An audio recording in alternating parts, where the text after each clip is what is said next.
VKR TV VKR voice ఇదే నిజం.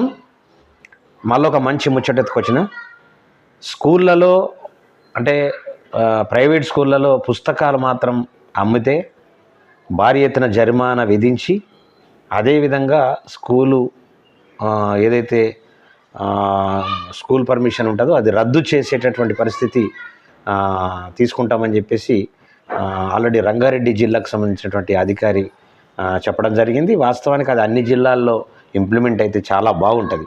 ఎందుకంటే స్కూళ్ళల్లో పుస్తకాలన్నీ భారీ ఎత్తున బిజినెస్ చేస్తున్నటువంటిది మనం తరచూ చూస్తూ ఉన్నాం. నిజంగా తెలంగాణలో అలాంటి పరిస్థితి లేకుండా చేస్తే మాత్రం చాలా విద్యా వ్యవస్థ అభివృద్ధి చెందడానికి ఆస్కారం ఉంటుంది. ఎందుకంటే అది ఫస్ట్ దాని నుంచి స్టార్ట్ చేయాలి. ఎందుకంటే భయంకరంగా వేల రూపాయలు స్పెండ్ చేయవలసినటువంటి పరిస్థితి, కట్టవలసినటువంటి పరిస్థితి లేనోళ్లకు చాలా తీవ్ర ఇబ్బంది కలుగుతున్నటువంటి సందర్భాలు.